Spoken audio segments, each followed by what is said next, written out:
of Noroton, Connecticut. He, in Olympic competition since 1952, has won a bronze and a silver in Grand Prix team competition. Perfect over the first obstacle for Bill SteinKraus. 0 penalty points, like Marion Coates, after the first round. And if he can get less than 8 fault points in this round, he will have won his first gold medal. The wall, beautiful. That is Snowbound. He and Snowbound have combined to give the United States team this summer many international championships. Great preparation for the Olympic competition, which is the sternest of them all. And here you see harmony between a skilled rider and a magnificent horse. Here, a little trouble. 4. Now, if he goes clean the rest of the way, he will win the gold medal in the individual trial test of the Grand Prix jumping here in Mexico City. And listen to the cheers for Bill SteinKraus. In 4 Olympics, a silver and a bronze, but the first time that American has won an individual gold.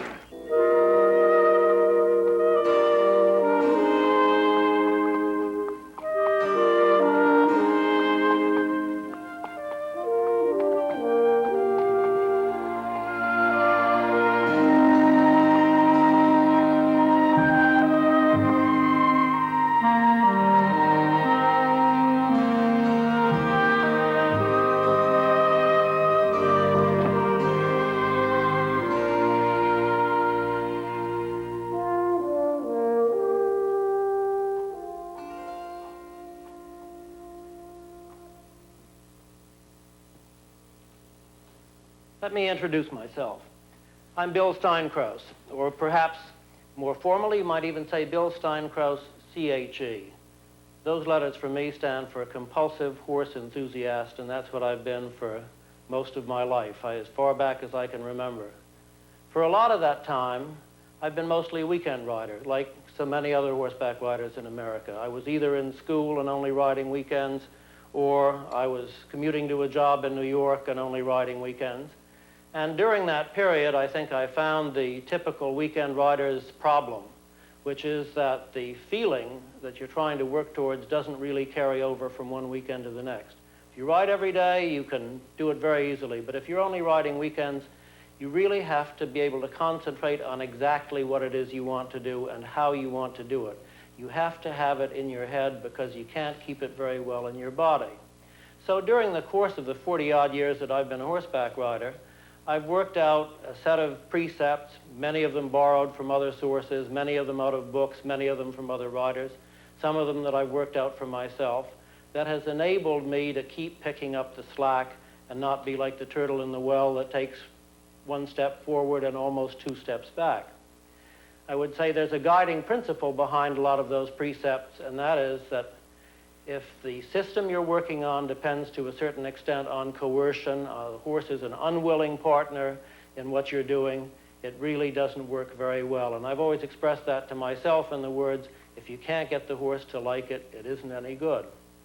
The most important thing I've learned, perhaps, underlying all of these precepts, is the importance of doing something that is both systematic and progressive. If you take a step at a time and you make a misstep, it's easy enough to go back 1 step, or maybe even 2. If you have a systematic progression of work, it's very easy to build a good foundation and build very solidly on it.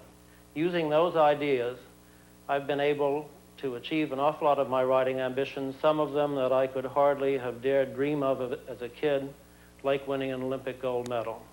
I hope that by following them, and you'll see them in practice, you may be able to achieve some of your riding ambitions too. There's a famous recipe for rabbit stew that starts out, first you have to get a rabbit. And similarly, if you're going to be a horseback rider, the first thing you have to get is a horse. You may rent him or buy him or borrow him, but one way or another, you have to get some kind of horse because a rider on foot just isn't much of a rider at all. Horses come in all different shapes, sizes, breeds, and degrees of speed, strength, and talent. But no matter how different they look or how differently they move, they can all be fun to ride. They can all learn to make more of their natural gifts, and they can all teach you a lot. In other words, you don't need a fancy horse to learn to be a very good rider. I've seen horses win Olympic medals that wouldn't bring $1,000 at auction on their looks. Just looking at different horses standing still, you can see some important things. Their natural posture, how the head and neck are set on, the angles of the shoulder and hind leg, and how much quality they have. Their degree of talent for jumping or dressage, for example, or how much courage and intelligence they have. Only their expression can give you much of a clue about this. One obvious thing about all of them is that the engine is in the rear. The horse's massive, bony, and muscular structure is not up in front of the saddle, and the fact that the power is there in the hind quarters means that the rider must make himself always concentrate on riding his horse from behind by making those strong hind legs reach well underneath the horse's body. Now let's take a quick look at some tack. Compulsive horse enthusiasts like me tend to acquire an awful lot of stuff in the course of the years, and the choice of most of it's just a matter of personal taste. There are a few points that I'd make. The most important one is that what you use with your horse should fit you and fit him and be appropriate to the activity you're involved in. If you're jumping, for example, very important that you wear protective headgear. You'll probably use either the Caliente type cap that they use at the racetrack, like the one at the end there, or you'll use a black hunting cap. Matter of gloves is also personal taste. I find that it gives you a much better purchase on the reins and keeps your hands from being torn up. And when it comes to whips, I hate to get on a horse without one. Horses are so clever that very often they'll take advantage of you if you don't have a stick, and yet if you carry one, you rarely have to use it, so I prefer to carry one all the time. As far as bits are concerned, horses have preference in bits, and the first thing is to find something that gives you control and that the horse appears to like. Ultimately, if you solve the problems in his mouth pretty well, he's going to end up in one of the milder snaffle bits. The final thing for the experienced rider who has a secure seat and a firm leg is spurs. I think good riders should always wear spurs because it enables them to apply the leg aid just from the calf and to use the spur only as a correction. But if you're going to wear spurs, for heaven's sake, wear them in the right place, right up on the ankle and not down around your heel somewhere.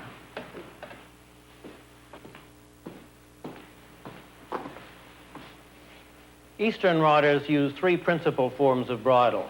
They use the full bridle or the double bridle that has 2 bits and 2 reins like this one. That's mostly used for advanced dressage these days. They use the Pelham bridle, which combines those 2 bits into 1 bit and still has 2 reins. Very useful bit for certain horses. And various forms of the snaffle bridle, which has only 1 rein. Here's a twisted snaffle bridle. There's a smooth snaffle bridle. They also use martingales. They use either the standing martingale, which goes from the girth to the horse's cavesson and, as people say, ties his head in place. And they use the running martingale, which goes from the girth, and the reins then run through the rings of the ring martingale. I believe in running martingales myself for competition horses, and I don't think I ever rode a jumper in the ring without one. But you don't really need them for work at home. As far as saddles are concerned, the saddle should be appropriate to the kind of riding you're going to do. If you're going to be a dressage rider, you want a saddle that's cut very straight like this one in front, has a very deep seat. If you're doing just general purpose riding, you might like a great big heavy general purpose saddle like this in which you could do almost anything. Very comfortable saddle. I prefer myself the little lighter form of jumping saddle like this French-made saddle. But the important thing in all 3 cases is that the saddle has the lowest point halfway from the pommel to the cantle. The lowest point of the saddle should always be right in the middle of the saddle. Okay, let's take a saddle and bridle now and put it on a horse.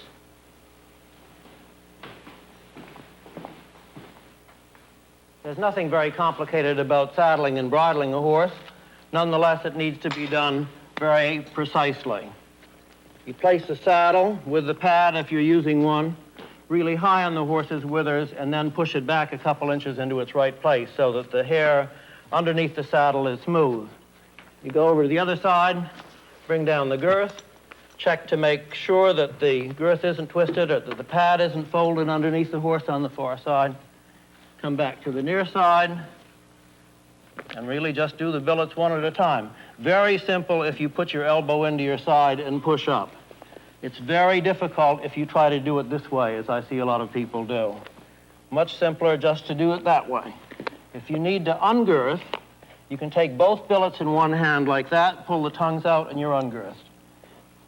Okay, there's also a simple way of checking, if it's not your own saddle, the approximate length of the stirrup leathers. If you put the stirrup iron in your armpit and your palm against the saddle, against the stirrup bar, that would be approximately the right length, close enough for you to get on and get started riding until you make the final adjustment up there.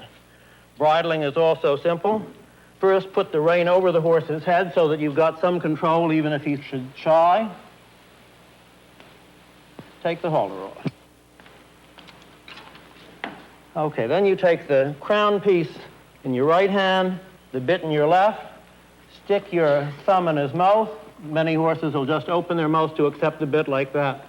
Make sure that he's all straight up here. There's nothing that his foretop isn't in the way.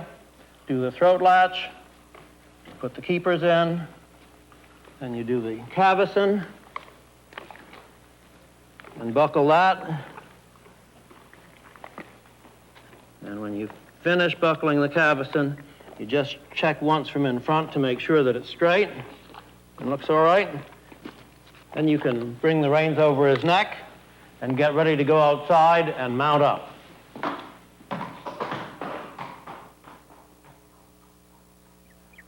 It's a very good practice to never either get on a horse or get off him in the stable. So you bring him outside into the beautiful sunshine, hopefully, if it's a lovely day like today, to get on him. It's a very good idea to practice getting on and off horses all by yourself without any groom to help you or without anybody else, because you never know when you may have to do it.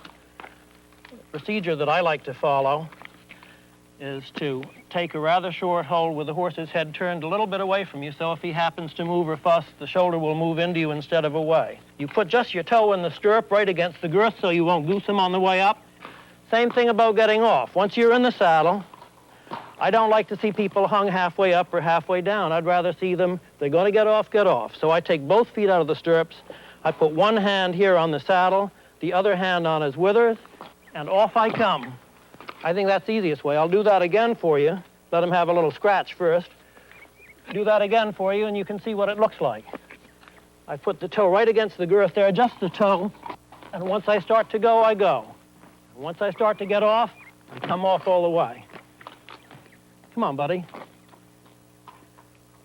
Sometimes it happens that you're lucky enough to have a groom to saddle and bridle the horse for you and lead him out and help you mount. And if you're short of stature and the horse is very tall, that can be very useful.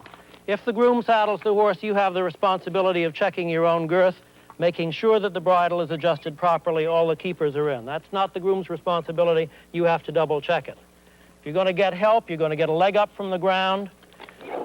The simplest way is the best. Again, do it quickly. Take one little hop so the groom doesn't have to muscle you all the way into the saddle and go. Looks like this. That's the best way.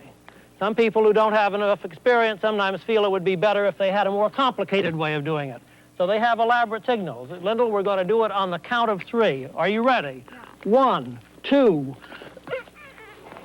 That's not so good. I really think the simplest way is the best. You make one little spring and say when you're ready, and go. There's another alternative for the short of stature. Many stables have some form of mounting block available, and using one of them really is simplicity itself.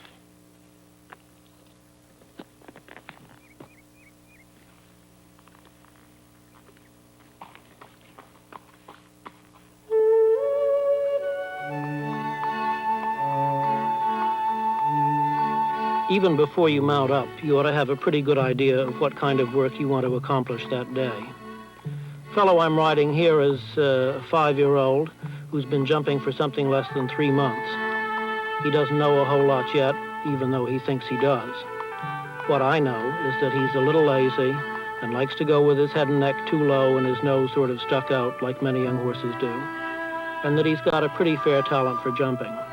After I've given him a chance to loosen up, I'd like to review some of the things he already knows and start whittling gradually away at his weaknesses. And I'm going to keep him very busy and also vary things enough so that it's not simply hammering away at his faults all the time. So far, he's learned to meet me halfway on the things he understands, and I'd certainly like to keep it that way. My experience has been that what you gain physically through hammering at horses' faults, you often lose temperamentally in their mental attitude. Before we start our serious riding, there are a couple little things that are still very important that need to be attended to. One of them is adjusting the girth from the saddle. Some people feel the best way to do that is to drop the reins, take your foot out of the stirrup, and try to do it with both hands. It's the worst possible way, and if the horse fusses, you've got no control over him. Simply put your leg forward over the skirt of the saddle like that, reach down, and with your index finger, push the buckle into the new hole. Push the tongue of the buckle into the new hole. Very simple matter. Similar thing is stirrup length. You might want to change your stirrup length 2 or 3 times in the course of a day, depending on what kind of riding you were going to do. If you were going to start out riding, let's say, on the flat and kind of serious dressage work, you might have quite a long stirrup, as long as that, for example. If you were going to do galloping work, quite fast galloping work, as with a 3-day event horse, you might want to put your stirrups up there. You should be able to change stirrups just as easily as I'm doing, and you do it that way. You never take your foot out of the stirrup. You, again, use the finger on the tongue of the buckle to push it back in. You never turn loose of the reins. You grab the top strap of the stirrup, pulling the buckle back up towards the top of the saddle again. Put your keeper in there, and you're all set at whatever length of stirrup you want to be riding at. You ride with different lengths of stirrup depending on the specialized kind of riding you're going to be doing. And that really implies that a rider needs to have not just one seat, but a whole collection of seats. There isn't just one seat that is the seat for all seasons that's ideal for every purpose. You can talk generally about the kind of seats the rider might need by discussing first the real extreme. He needs a very defensive seat, a seat in which he can defend himself against the runaway, against the horse that might buck. It's the seat that provides the maximum influence. It really is like a cowboy seat. He sits back. It's almost like the old English hunting seat in a sense, too. It's a seat in which you have a very good defensive position. You can really get behind the horse. At the opposite extreme, you have the racing seat. You have the flat riders ride way up there so that they can get way up on the horse. They don't have very much influence. They aren't able to resist the horse very much, but they can encourage his maximum extension of movement. It's the kind of seat that you might want to get into if you're trying to jump an enormous spread fence in the Olympic Games, or if the Indians are chasing you and you're trying to get across a ravine. Those are the extremes. In between, you have a neutral seat. The neutral seat is maintained by balance, by weight. Balance and weight don't get tired. It's halfway between those two extremes. It's the normal seat that enables you to get into the position of slightly greater influence or slightly greater encouragement that your horse might require. Now, the degree of that is very small. If I'm sitting here in a normal seat and I want to get into a seat that provides slightly greater influence, all I do is that. You can hardly see it. If I am sitting in the normal seat and I want to get into a position where I can afford slightly freer motion for the horse and encourage him, to invite him to extend himself, I simply do that. In other words, if you were saying that there is a scale from 0 to 100, and that that's 0, and that this is 100, most of your riding is done right around 48, 49, 50, 51, 52. Before you can do most of your riding in that fairly narrow area, in a very subtle body language of expressing to the horse what you want, you have to teach him the vocabulary. But before you do even that, you have to know how to assume that position. We're going to go through it in very great detail, starting at the head. Since our normal seat is really a median seat, halfway between the two extremes of the seat that provides maximum influence and the seat that provides minimum influence, it also follows that any exaggeration is a fault viewed from the point of view of the normal seat. Thus, if the head is rigidly forced back into a military posture, or if it's sunk on the rider's chest, it would be a fault. If the shoulders are very rigidly forced into that same military posture, or on the other hand, if they're rounded and slouchy, it would be a fault. If the back is excessively hollow so that the whole seat becomes rigid, or equally, if it's so slouchy and so curved out, it would be a fault. The normal position of the back is just very lightly supported so that you might say you have an elastic holding in the small of the back and the back is almost exactly straight.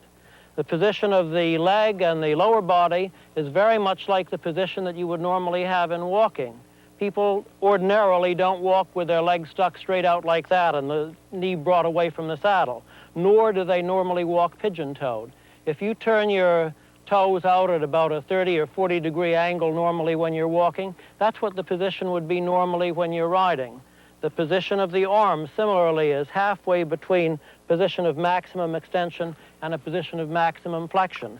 It's with about a 45 degree angle in the elbow. The position of the hands is at about 45 degrees from the vertical, just inside the vertical. In all those respects, you find that the median or neutral position is halfway between the two extremes of maximum extension, maximum flexion, or between the two extremes of the seat that provides the maximum influence and the maximum drive, and the seat that provides the minimum influence but the maximum ability to follow the horse. Now let's take a look at the position of the hands and leg in a little bit greater detail. There's an easy way to remember the right position of the hands. If you were to carry a stick in each hand, those two sticks would cross about in the middle of your chest. If your hand is so flat that the palm faces the horse's withers and the sticks fall down, that's a fault. Notice also that the elbow comes away from your side. At the same time, if your palm turns up so they're that way, you have a hand that is much too rigid to be a normal position for any horse. Looking at hands from the rider's viewpoint, it's easy to see the difference between hands that are too flat and hands that have turned up too much, between what I call bear hug hands and wrists that look as if they've been broken. There's really only one correct way, in my view, to hold a single rein. It is fixed between the thumb and index finger, and it runs between the little finger and the fourth to the horse's mouth. From this angle, you can also see how the rider uses his fingers. They can gently vibrate the bit in the horse's mouth, making alternate pressure from one side to the other, or they can be fixed, with the fingers pressed into the palm while the upper arm finds support from the body. If you need a little bit more, the forearm can be rotated slightly so that the palm turns a little bit up. But above all, the hand never pulls back, never makes a traction on the horse's mouth. If the horse makes no response to the fixed hand, it means that the reins are too long and the rider must shorten them. To make this adjustment, the rider simply walks up the rein with his fingers. If you have to make a bigger adjustment, you take both reins in one hand alternately and put the free hand wherever you want it to be. Turning to the leg, normally the leg should just rest with its own weight against the horse, against the saddle, and against the horse's side. If the knee comes away from the saddle that way and the toe is entirely stuck out, you really have a position that's very rigid and very uncomfortable for the horse. At the same time, if the knee is pinched so that the lower leg comes away from the horse's side, you have lost the most precious means of communication with the horse. As far as the heel is concerned, if it's pressed excessively deeply so that there is really no flexibility in the ankle joint, you have lost the ability of that joint to function as a shock absorber. Yet by the same token, if the heel is too high and the toe is down, the leg is in a very weak position. Once we've established the principal elements of the rider's seat, we can start talking about how he actually applies those elements in riding. We can talk about the rider's aids and the application of them. The most important of the rider's aids is that overall body attitude, the amount of tension in the body, his weight, and his balance. Beyond that, he has the feeling in his fingers, his ability to close or resist with his hand. He has his leg, his spur, his whip, and his voice. How does he use them? The principal answer is enough. You escalate from zero until you get the response you need. When you start off riding, even from a halt, you ask the horse if he understands your vocabulary. You want to move forward, you give him a little squeeze with the leg. He doesn't move forward, you give him a tap with the spur. He doesn't move forward from that, you give him a kick. He understands that. Okay, now, let's see if he understands what I meant by that. This time I'll just give the squeeze, and he says, oh yes, that means go forward. Okay, now we'll do the same thing with the fingers. I'm going to close my fingers, just supporting it, the action with my seat and with my leg, and he does understand that. Let's see if he remembers about using my voice. Ordinarily, you use the voice in conjunction with another aid. As I close my fingers, I say, ho, and he understands how that means. Someday I'll be able to say ho and he'll stop even though I haven't closed my fingers, and I may need that in some emergency situation. Okay, the final use of the voice would be the cluck. The cluck is simply kind of a rasping sound you make with your teeth, like doesn't mean anything, right? It means a little bit, but doesn't mean quite enough, because I might have to use that all by itself. So I'll remind him what the cluck means. I'm going to use the cluck in conjunction with the stick, and I'm going to hit him with a stick enough so that he will remember it. I'm not going to brutalize him or cut him in two because that would be too much, but I'm going to do it enough, all right? Okay, now he knows what the cluck means, so that the next time I use the cluck, we'll just try it and see if it worked. Yes, that's fine. Now, I'm not going to use that again because that's an emergency thing. I would like to have that particular aid alive. Similarly, he's now responsive to my leg and to my fingers, so I can start doing some kind of a decent walk with him, asking for a little flexion by closing my fingers partially and holding him to the bit with my legs. Very important to remember that the legs ever work through the horse's body. In other words, you never try to stop the hind legs by pulling just on the mouth. You always support it with the leg from behind. He's now remembering my vocabulary. We've worked on this vocabulary for several months together, so he knows me pretty well. If I squeeze a little bit more, he'll start to give me a little bit of a trot. I start out with a sitting trot until he's willing to throw me high enough so that I can start posting. I post on the inside hind leg, which means that I'm rising in the saddle as the outside shoulder comes forward. I return to the saddle and do the sitting trot. Now we'll bring him into the center of the ring and see if he'll make a nice square halt for us, just by supporting with the leg.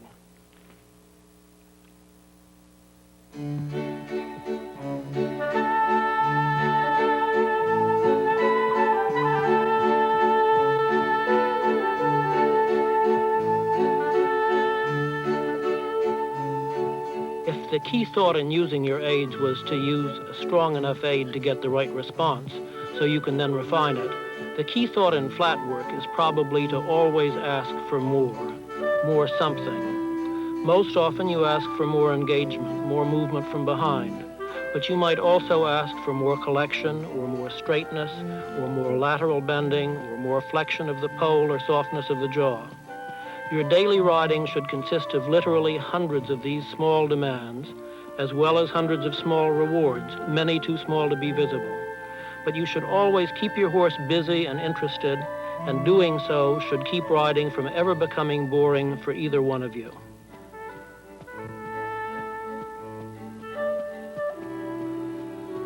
In placing the horse within the frame you want him to go in, or to put him on the bit, you must push him into it rather than attempt to pull him into it.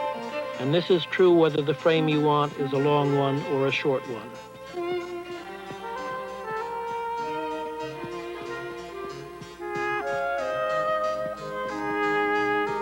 Working on a circle teaches you to turn by controlling your horse's outside shoulder and driving his inside hind leg more underneath him. Working against a rail or a wall, however, makes it easier to do the shoulder in, turns on the haunches, and that kind of movement. Let's talk now about some of the basic principles that govern all flat work and indeed all riding. With most horses, the biggest problem is to get them moving with enough impulsion. And with most riders, the biggest problem is to get them to use their hands less and their driving aids more. I do like to do a certain amount of galloping in a half seat in every day's work, off of the horse's back, so that just sitting up on him doesn't become some automatic cue that something exciting is about to happen and that he ought to start to rev up. Remember, the horse is a rear-engined animal.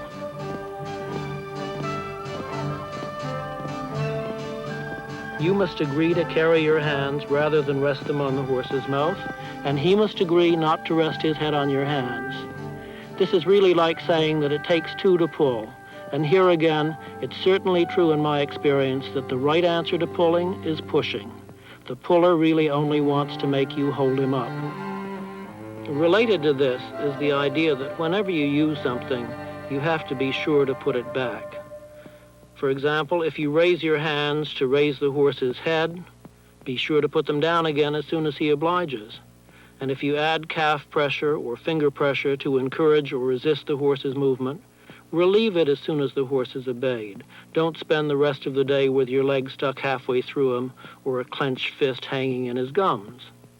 You'll notice that I always try to keep my hands exactly level with the horse's mouth unless I'm trying to get him to raise or lower his head. I hate to see a rider's hand forced either abnormally high or abnormally low.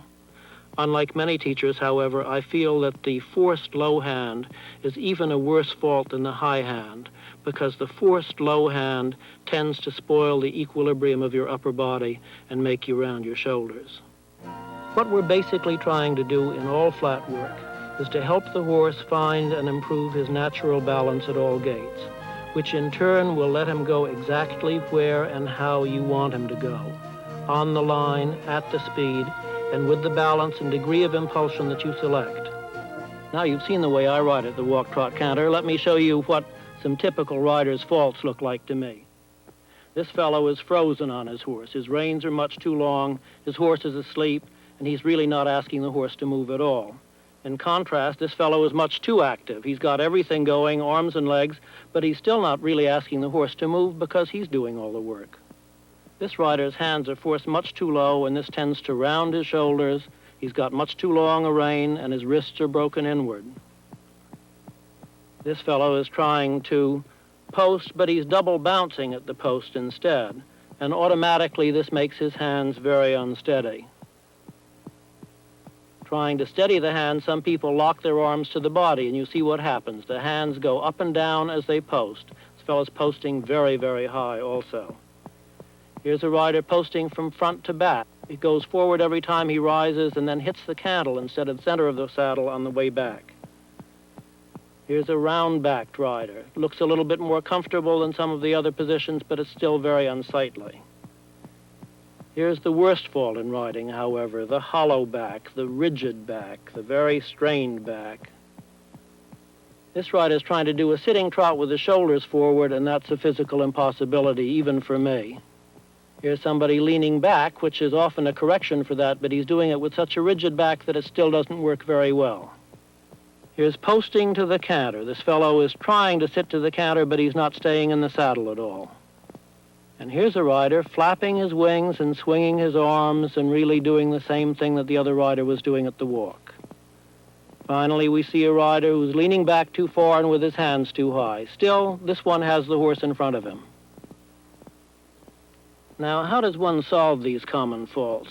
If there's one single best way, it's by doing more sitting trot and work without stirrups, either on the lunge line if you can get someone to lunge you, or by yourself. To do a decent sitting trot, you have to produce a good trot to sit to first, and then look for the opportunity to release your back so that it can swing in synchrony with the horse's back, even at the extended trot. When you abandon your stirrups, you still try to do a true sitting trot, which is not a bumping trot or a posting trot, although without stirrups, the posting trot, if it's done very cleanly, is still an extremely valuable exercise for the rider. I can assure you that all of the great riders of the world have had to spend innumerable hours riding either with or without stirrups at the sitting trot. For me, jumping is one of the riding activities that's the most fun of all, and almost every horse has at least some degree of talent that can be developed. To do so, the best procedure is to work from the simple things to the complex. Actually, all jumping courses are composed of just a few basic ingredients: single fences, combinations, multiple fences that are related to each other in stride, and turns. And each of these ingredients can be mastered separately. The simplest and surest way to start is by using cavaletti and gymnastic exercises, a method that has been brilliantly utilized by our own Olympic coach, Berthelon de Nemety. By using these exercises and varying them, you can teach the horse almost everything he needs to know, both about different fences and about differently spaced combinations. I don't see much point in doing any jumping until the horse is pretty rideable on the flat, but once the walk, trot, and canter are going all right, you can start using an obstacle reduced to its very simplest possible terms, a single rail on the ground negotiated at a walk. This is the easiest form of what are called cavaletti, and their great value is that they can help convince the horse that he doesn't need to go fast in order to jump, which is the single commonest fault in jumping. Once the horse has figured out how to step over a single rail on the ground at a walk without stubbing his toes, you can ask him to trot over it. And you try to maintain a very even, rhythmical gait, neither accelerating nor slowing down as the horse approaches the cavaletti. To keep him from getting bored in this work, you can come from both sides, and it's even helpful sometimes to ride at the single rail from an angle, and that will accustom the horse to jumping fences at angles later on in his training. Once the single rail is going satisfactorily to you, you can add a second rail some 4.5 to 5 feet from the first, depending on the particular horse's length of stride. Again, in riding over the two rails, you try to maintain a very even, balanced, rhythmical trot. If the horse tends to rush his approach, you simply make a smooth circle and keep on making circles to either side until the horse stays relaxed for the whole approach. And you trot through again. Now you can add a third rail with the same spacing, and if you wish, you could even add a fourth or a fifth. It doesn't hurt to stretch the spacing 3 or 4 inches or to adjust it to the particular horse's stride. At this point, you can leave a space where the fourth rail would be and then put it, say, 9 feet from the third rail. And eventually you will build that into a little fence. The horse simply maintains the even striding through those cavaletti. You add a pair of standards and another rail, and you have a low cross rail there. You also have to add a hunting cap or some form of hard hat because now you're jumping fences. When the horse comes to the little cross rail, all you do is to sit perfectly still and balanced and let him jump up into you. You support him with your legs and support his mouth with your hands. You don't change a darn thing. You can add another pair of standards and a second rail in order to give him a little something more to jump at now, a little spread fence, and again concentrating on the evenness of the approach and the evenness of your equilibrium in the air. Not pulling in his mouth, but not loose reining him either. Try to make a very nice trot in between fences so that you start through the cavaletti in a perfect balance. Once he's doing that to your satisfaction, you can make a little in and out, and a nice distance for that would be, say, 18 to 20 feet. In the in and out, the rider maintains perfect balance over the first fence, horse takes a stride, and the rider tries to maintain a perfect balance over the second fence as well. You see, a lot of people feel that they have to lift horses off the ground or that they have to abandon them completely in the air. And I think over these little fences, riders can work on their own technique and try to perfect, not abandoning the horse at all. You just keep your legs close and keep your hands soft but in contact with his mouth. Once the in and out is going well, you can add a third fence and have a triple. And for the sake of variety, we might make this a 2-stride distance instead of just another 1-stride distance. That would probably be 29 or 30 feet. Concentrating on what the rider does, you will see that he only supports the horse with his hands and legs as he comes through the 3 rails on the ground. Simply sit still, maintaining contact as he jumps the 2 fences, takes 2 strides on the ground, and now comes over the 3rd fence of the triple.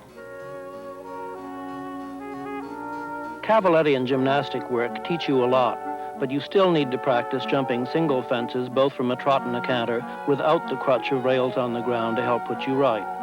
Novice riders are usually advised to drop the horse by pushing their hands forward onto his neck quite early in the approach to ensure against bumping his mouth while the horse is in the air.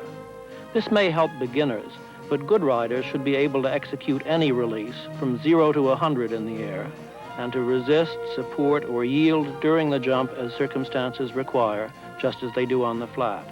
And mostly they should practice not changing their contact with the horse's mouth at all while they're in the air. In riding your approach at the canter, I think it's extremely important for you to be fully seated during the last few strides and not riding in a half seat. If your seat is in the air, it will be difficult for you to feel what the horse is doing, difficult for you to influence him, and difficult for you to see your distance to the fence. Taking off, you just let yourself fold up, and in landing, the main thing is not to unfold too early or let your body snap open. Catch your weight smoothly in your knees and ankles, and if the next fence is in a good stride, just maintain your smooth galloping stride to it. Why am I so cool to the idea of good riders putting their hands down early in the approach? Because anticipating the jump like this by feeding the horse rein often acts as a signal to him that he is free to rush or refuse or run out. What then? Many riders simply come back to the fence and pat their horse as if he had just done something good. But if you do this, the chances are that when you come back to the fence again, the horse will simply repeat his performance and do the same thing all over again. The right thing to do, in my view, is to always spank him like a naughty child, because that's what he's been, immediately and hard enough for him to get the message. If you do that, it'll probably upset him, but in any case, the next time he comes back to the fence, he'll be thinking about how to jump rather than whether or not he feels like it. And you can always jump the fence another time or two afterwards and smooth things out. If you suspect that the refusal may have resulted from loss of confidence rather than from naughtiness, you should bring the horse back and let him sniff the fence after you've spanked him. And it's not a bad idea to lower a rail. Then jog over it from both sides a time or two before you put the rail back up. Actually, you can avoid a lot of refusals with a young horse by introducing him to newer strange fences in this way before you include them in a course. In other words, you give him a chance to see what he's getting into. If the fence has some spread to it, you'll probably want to canter rather than trot over it. But sooner or later, every horse has to learn that once you present them to the fence, their job is to figure out how to jump it, even if it looks strange to them, and not wonder if they feel like jumping it today. Anytime you have a chance to examine a course on foot, there's a very easy way of determining how it's going to ride. You do it by walking the course in horse's strides. To do that, I start about where the horse is going to land over the first fence. And I realize that I take normal 3-foot strides and my horse takes normal 12-foot galloping strides. So I start walking to the next fence in those 3-foot strides of mine, knowing that 4 of them make 1 horse stride. Let's see how it looks.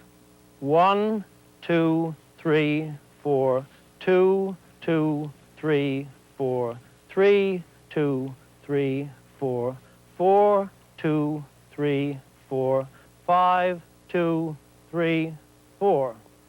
Where am I? I'm just half a stride out. I would like to be 6, 2. I would like to be halfway into the 6th stride. I would like to leave the ground from here. So I realize that if I come quite weakly, I can make 6 full strides by taking something less than a 12-foot galloping stride, and yet if I come quite fast, I can arrive at this same spot in 5 strides and still meet the fence perfectly. Now let's see what this looks like on horseback. The first time I'm going to come along a little bit. When he lands over the fence, I'm not going to steady him very much. And he makes a jump and takes 1, 2, 3, 4, 5 strides. The second time, I'll put them together a little bit more and come a little bit more steadily. And this time, he jumps the fence and takes 1, 2, 3, 4, 5, 6 strides.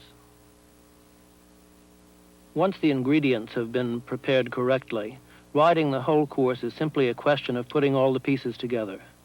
Make a perfect circle to the first fence by establishing the right speed and balance before you turn towards the fence, and pick a line and speed that will set up the second fence for you at the same time.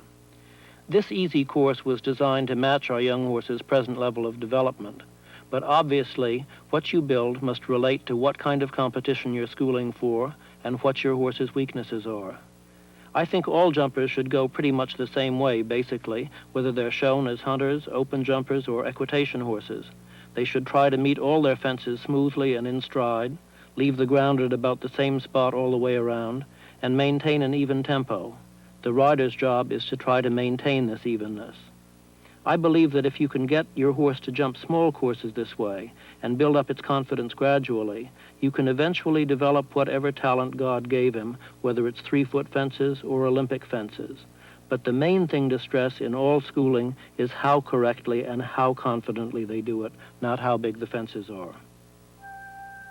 Once you've finished your concentrated work for the day, I think it's a good idea to let horses unwind gradually and cool out slowly before they go back to the barn.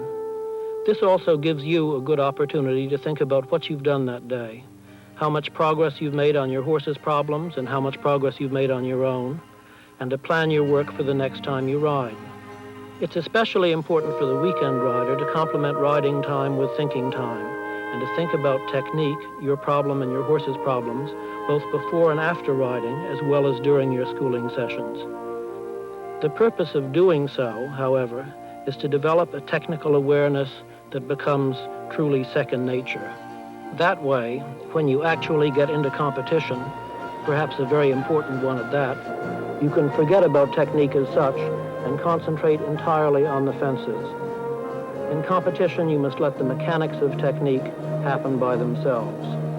In important competitions, you must know the course so well, really inside out, that you could do it in your sleep. And then you concentrate entirely on jumping the fences fast, or smoothly, or cleanly, or whatever the class conditions require. When the fences get very big, there's no time to think about looking pretty. Let me just add one more thing, however. Before your head gets too big and you think you did it all by yourself, you sure better think about the horse that carried you over all those fences.